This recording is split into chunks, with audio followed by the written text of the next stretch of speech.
Well, it's good morning from me. Good morning from you. Yes. I have got Ollie here. He's going to be my assistant today as we talk about what? Gunsling. Gunsling, no. Rhino Hi-Flo. Ba-ba. This stuff. Why would somebody want to use Rhino Hi-Flo? Yeah, Stephen Noel is here. I got Ollie on screen today. So, Ollie's on his holidays, aren't you? What did we do yesterday? Make photos. Well, yeah, we made some good photos. We also went Shopping. And how long did it take us to find a kid's clothing shop? 6 hours. Yeah, it felt like 6 hours, right? We did not know where to find kids' clothes, and we went from shopping centre to shopping centre, and none of them had what we wanted, did they? They had stuff we didn't want, yeah? We wanted classy stuff, didn't we? Yeah, extravagant. Jerome is here. Good. See that you can see here. Nick Evans, he's my friend from New Zealand. Jerome is from Miami, right? Joe Skint is from Buffalo. Peter Thomas is from Perth. You're going to see Peter, Nick, in a couple of weeks. We're going to go and see Peter in Perth near Bree and Nikki. Yeah, is that good? Woohoo! Alrighty. So what we're going to do is talk about why we think there's a need to upgrade. Right, because it's all about Jason Hatch is here. Jason Hatch is our friend from Des Moines in Iowa, where it gets so cold that you're scared to touch your skin. It's freezing. Maybe your skin will crack. Craig Hardman is here. He's Tanika's dad and Kai's dad in Geelong. Right, they're the ones who invited us. You know, Tanika said, "Ni hao, welcome to bring your family to Geelong, spend time with us." Yeah, that's her dad. Okay, so all right, so let's go through the generations of constructor brush. Those of you who have been around with us for a long time, right? Then you'll see if we go back a long way. Well, actually not so far, but basically we had this metal T here, right? In a 12-inch brush, the metal T is fine. Chad is here. Candy is here. Great. And then we have, in one way or the other, we connect to the center, and the center feeds the end cap jets, and the end cap jets are there so that you've got water, going into the corners. William Matthias is here. I think you met William at the grand opening in Kansas City. Yeah. So, William, did you buy Ollie his cowboy hat? I can't ever remember who bought the cowboy hat for Ollie. So, okay, so here we have it. The second generation of the 12-inch is this. So we've gone to a brass T with a 5mm ID. So this becomes, really robust and unbreakable. And then under here we have, we went to there's a white point, and then we go to the right angle. And then that's where 12-inch finished. 16-inch was like this. Again, the same thing. We had that little T, then we come across and we've got our feed for the end cap jets.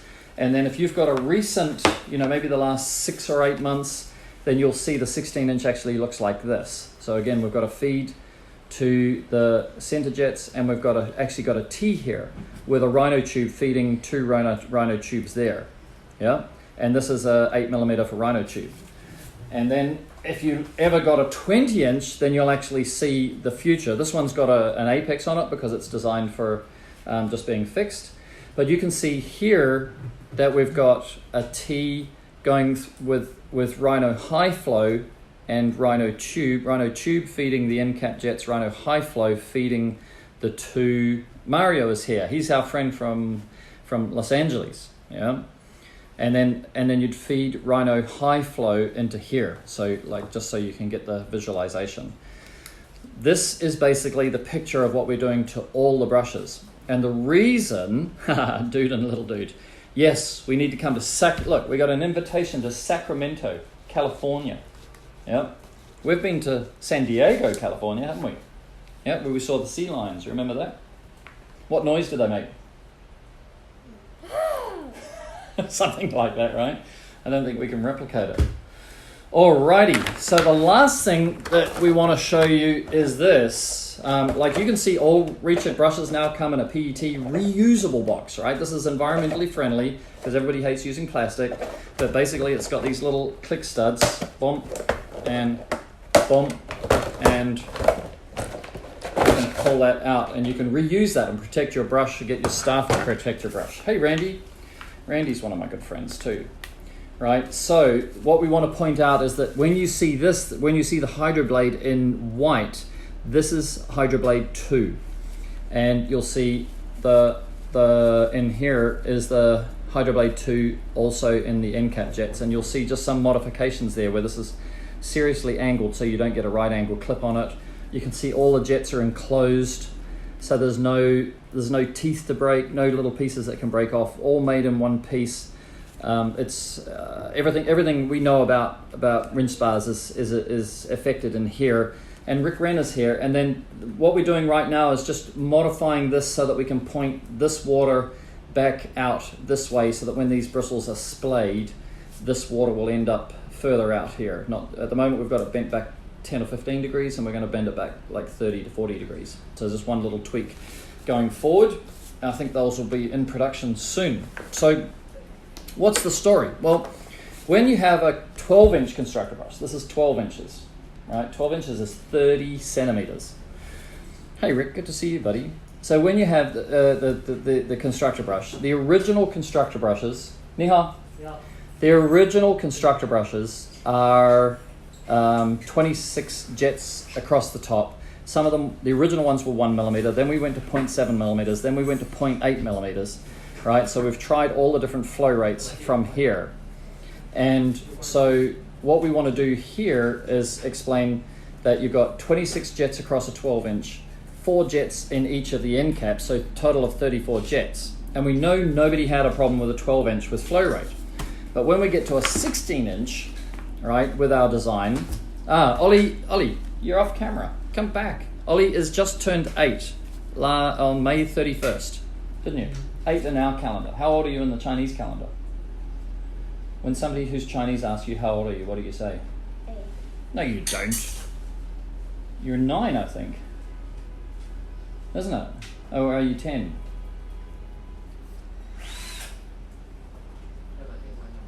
9 or 10? 9. 9, I think. So in China, you get you're a 1 when you're born, and then everybody on Chinese New Year, isn't it? We've got some workmen just arrived, right? That's what he's looking at. When the Chinese New Year comes around, you get 1 year older anyway. Like everybody in China gets 1 year older. Is that how it works? Yes. No. Then who's the birthday? Who is 1 year? Oh, on the birthday they're 1. Right. But how did you get to be 9 when you're only 8?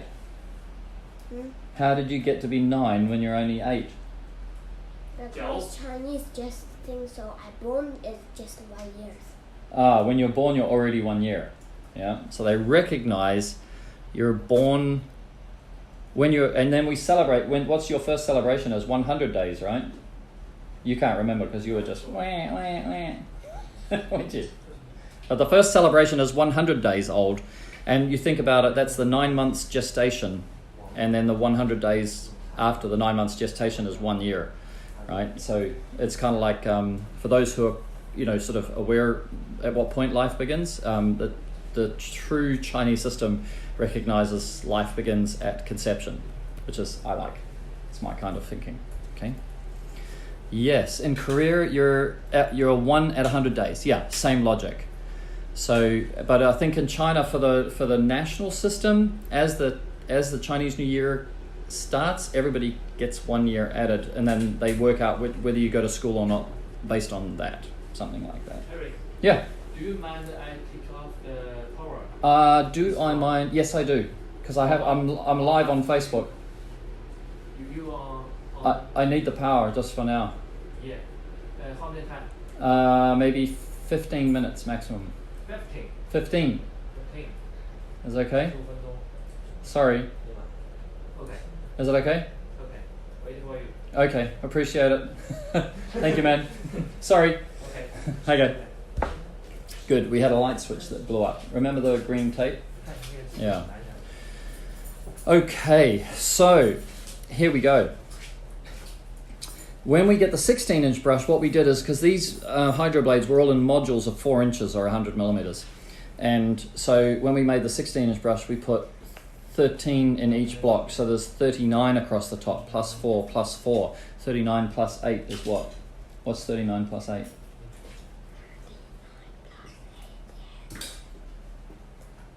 47. 47 it is. So there are 47 jets in this brush. Yeah, do you want to hold that? And we'll compare it. Because I'll bring out this brush, right, which is Hydroblade 2, and if we count them, you don't have to count them, but there's 26 jets across the top of a 16-inch brush now, right? The same as the number of jets that are and were across the top of a 12-inch brush. So what we're doing is we're standardizing all of the jets, right, so that all the brushes, 12 and 16-inch, window weapon, deep frame, all of the brushes all have the same number of jets, and they're all 1 millimeter or 1/24 of an inch diameter. Yeah, is that cool? What's this called? Swivel? Do you know that word? Swivel. Can you say that? Swivel. Swivel. It's good. Okay, so now the thing is that what we also worked out is that you get a better result from a 1 millimeter jet than you do from a 0.7 or a 0.8 millimeter jet, right? So 1 millimeter is 1/25 of an inch, basically. So you guys who are imperial, you'll understand what I'm talking about. Okay, so we've standardized the hydroblades. We're bending the water now because these are 3D printed, so we're actually able to design where we want the water to go, so we can bend and put the water exactly where you want it in order to be able to get to the corners, right? Because we know corners are king. Okay, so the next thing to do is to understand what's happening here, right? Is that as the water comes into the brush, we have rhino tube going around the brush. So if you think about it, if I just get 2 little bits of rhino tube, yeah, and you go, if you take, I've got to put my glasses on so I can see what I'm doing. If you take the cross-sectional area of rhino tube and the cross-section area of the inside of Hi-Flo, then actually, by the design, hey Jeff, how are you, buddy? By the design, the total sum of 2 times the cross-sectional area of rhino tube equals the cross-sectional area of rhino Hi-Flo. So now, no they don't, Michael, well, yes, it's not after X uses, it's after X beatings. It depends, there are certain windows that seem to, there are certain windows that seem to have more potential to damage a brush, but it is actually, it's the force at which somebody hits that thing which puts the damage on the jets. However, if you have a look at this, and this is coming out soon, this is Hydroblade 2, so to the best of our ability, we're trying to make it so that it's undamageable by those guys.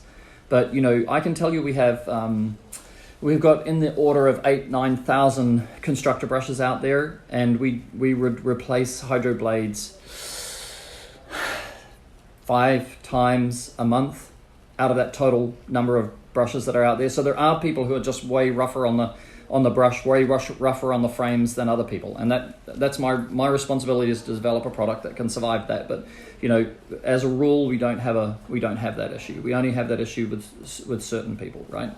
So we accept the responsibility for that.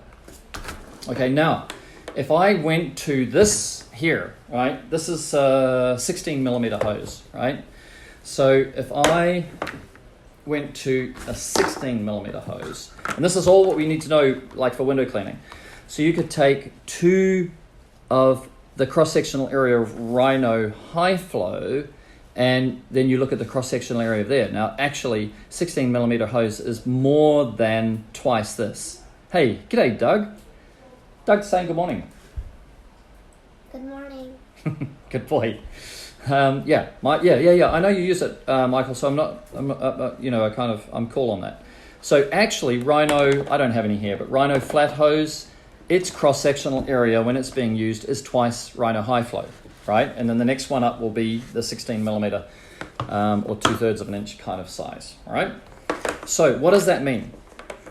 What it means is that the before, when you have a 12-inch brush, the cross-sectional area of this here equals the total cross-sectional area of all of the jets on a 12-inch brush. So that's why the 12-inch brush works. Now, when we go into a constructor brush, we're going to see if we can explain this well, right? When we go into a constructor brush, we have two rhino tubes, right? Now you follow this one around. Where does this one go? Follow that one.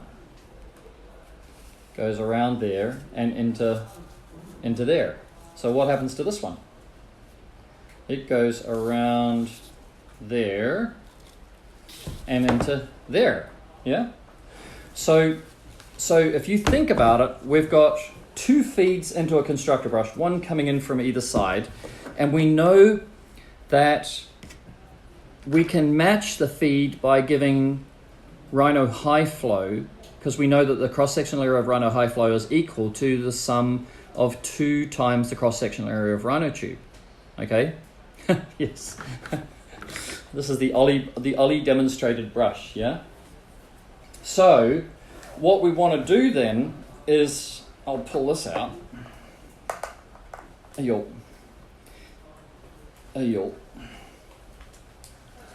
So this is the upgrade kit. When we've got to work out whether you've got a 16 or a 12, and then we've got one other problem that we've got to work out. But basically, this is the upgrade kit for the brush. If you've got a 12-inch brush, this is going to be a 6mm tube or a 1/4 inch, right? Because we need to throttle the water going into the end cap jets, because you'll see the end cap jets squirt further than the other ones. And if any of you have got these issues, then we'll send it to you, right? It's no problem. No problem. Is it? What is no problem in Chinese? Louder. Mei Wen Ti. Right. Good boy. All right. So you can't see there's anybody there, but there are 30 people there. See that little number there? There's 30 people watching you. Yeah? Getting to know you. Yeah? Ah, he's disappeared. Okay, so if you look at this now, we can say, okay, we can put, oh, you can't see what I'm doing, right? We can now fit this setting here, and then we can connect. Can you push that into there for me? Yeah. No, here, this one. Yeah, like that. Push. Yeah. Good, like this. So you can run Rhino Hi-Flo up the pole all the way to the brush, or if you're running a reach hit pole, you'll know that we have a push fit at the top clamp. Jonathan Tate says, see this? What does he say? Can you read that? This one. Hi, Ollie. Yeah, he said a hi to you. That's pretty nice. So you say, hi, Jonathan. Hi, Jonathan. Good. With your big, deep voice? Yeah. Okay, so now what we're doing is we're taking the supply capability of Rhino Hi-Flo, and we're feeding it into the main rinse bar. We're throttling the water, because water takes the path of least resistance, so we're throttling the supply of the water to, basically to the center jets, which will feed out into the end caps and squirt the water into the corners, okay? So that is the logic. Do you think we need to draw it? Mm-hmm. I think I should draw something. Let me draw it one time. So, Ollie, you're on camera, right? What's our little thing? So I'm going to draw here. We'll push that up. Yep. Oh, you did that already? Great. Oh, what's that? What's that? My gun. Your gun? That's your Nerf gun? That's pretty cool, right? So we've been having Nerf wars, haven't we? All right, can you see? Okay, so right now we say we have Rhino Hi-Flo feeding into 2 Rhino tubes. And on a 16-inch brush, this is right. And on what we call HB2, like Hydroblade 2, this is right, yeah? If you have a 12-inch brush with the original Hydroblade, right, then you'll get a Rhino tube input and a Rhino tube going around. Even though you've actually got 2 of them, it doesn't matter. These can't use the amount of water, because there's only 34 times 0.7 millimeter jets. Yeah. But now with HB2, we have 34 times 1 millimeter jets. Right? Now, let's explain this 1 millimeter thing and this 0.7 millimeter. Doesn't matter, it's in metric, but here's the thing.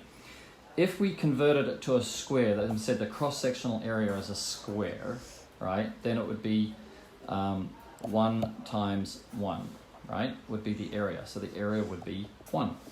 And if it was 0.7, we'd say 0.7 times 0.7, and the area would be 0.49. Because what's 7 times 7? 49. 49, exactly, right? So that's how we got this. So if we have two of these, 0.7 and 0.7, then 0.49 equals 1. Yeah. So that's the logic of each jet. Yeah. So if we've got 0.49 times 34, what's half of 34?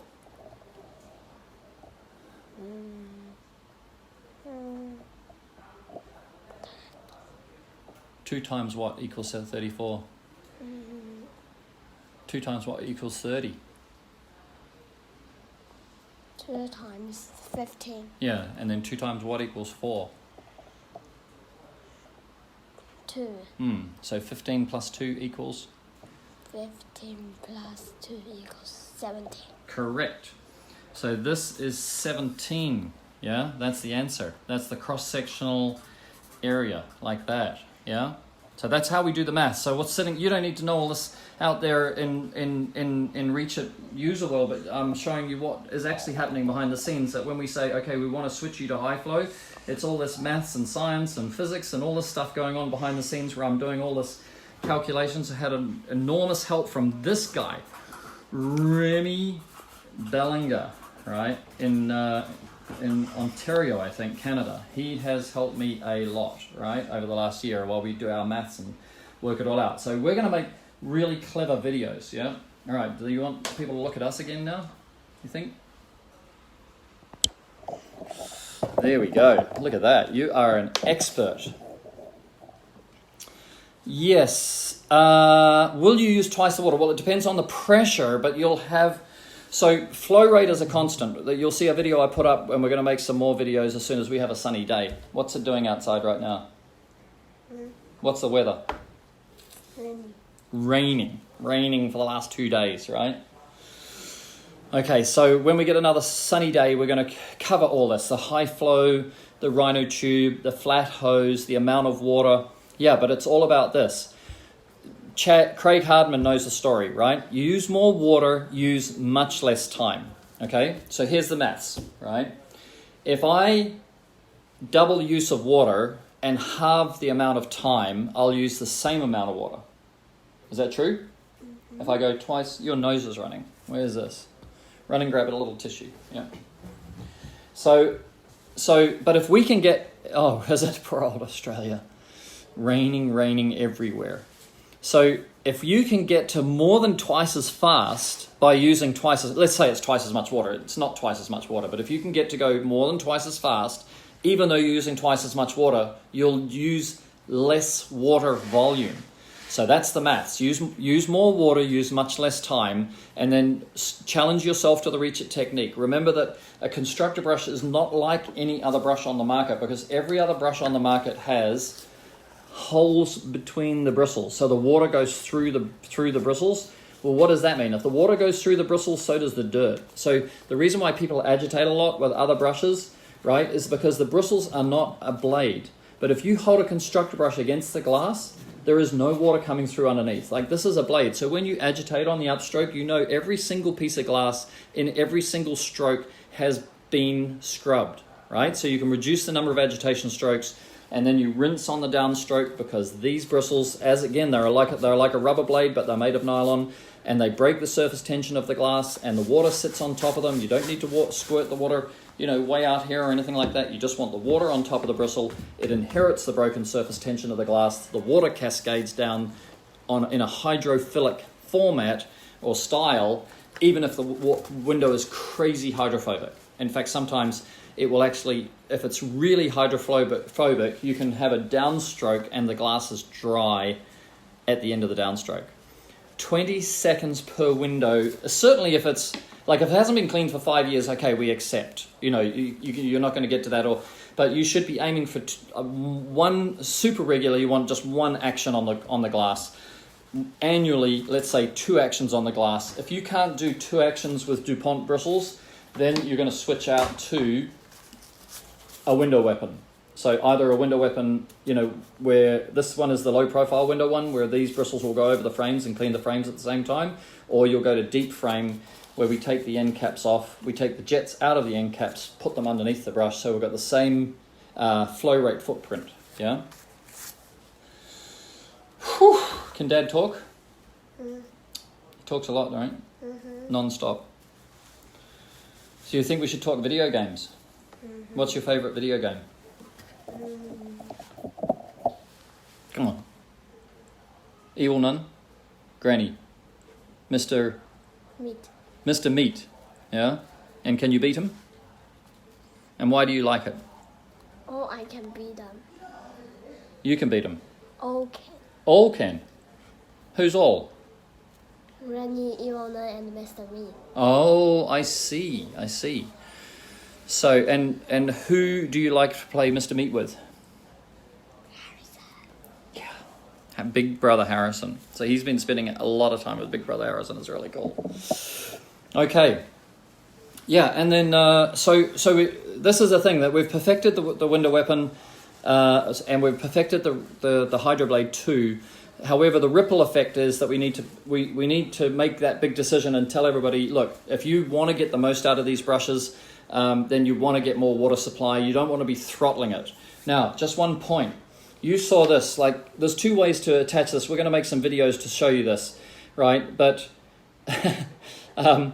but this is, if you want to bring 10 millimeter, you know, Rhino Hi-Flo straight to the brush, you can do that. If you wanted to bring, let's say you had 8 millimeter, yeah, let me just pretend like this is 8 millimeter up here, and you just wanted to plug this into an 8 millimeter, like Rhino tube, you're still going to benefit amazingly by replacing this with this, because the point about hose and tube is there's a cumulative pressure loss, right, from wall friction, and the thinner the tube, the greater the loss of pressure.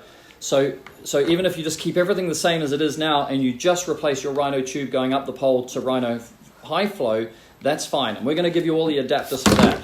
Now, just one more point. There's one thing I'd forgotten, Ollie. All right. If you have, like, this is a 16 inch, and you'll see that see in the channel, the cutaway is like 1/2 inch. Yeah. And if you look at a modern one, like this one, you'll see the cutaway is 2 inches across here, so that we can fit this T in here. Yeah? Where's Ollie?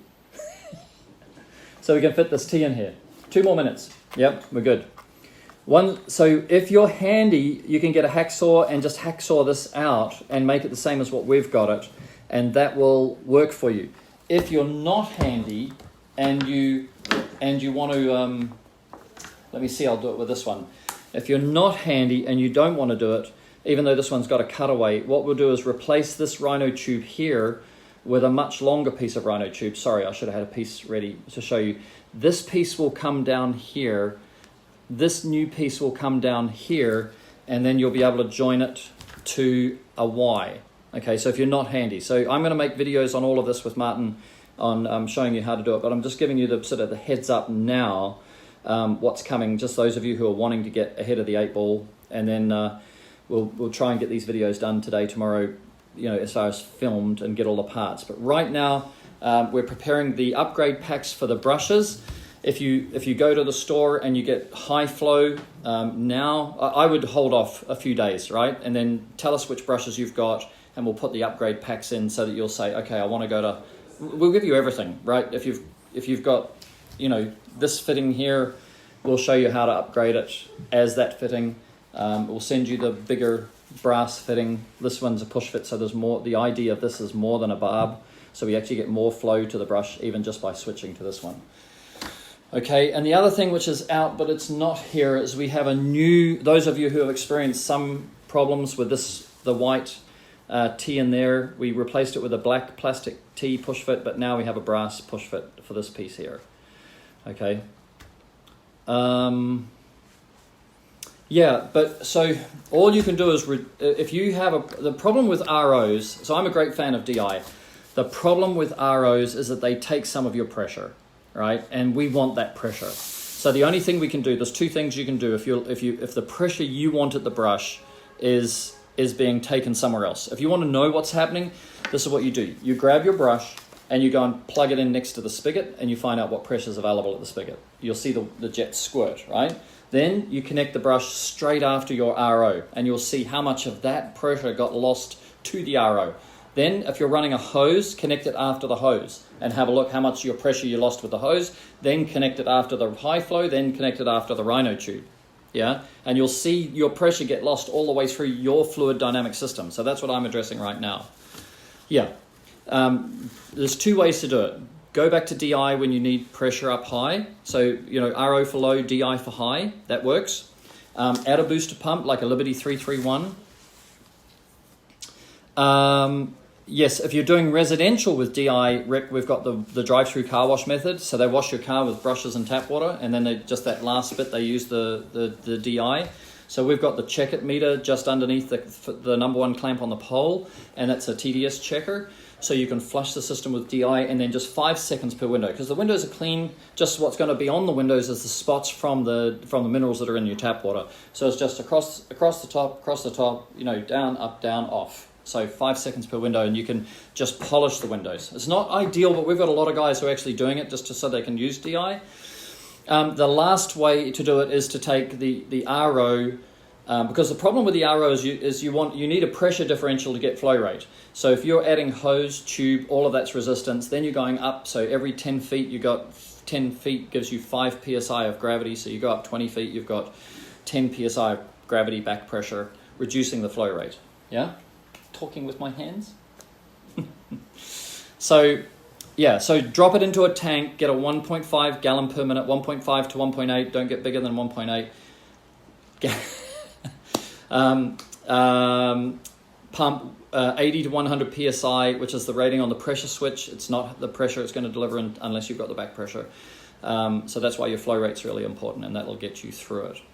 All right. So is that good? Have we said enough? I think so. Time for breakfast? Oh, now we're excited. Okay, so it's goodbye from me and... You. It's goodbye from him. Yeah? You gonna wave? Bye. Finish.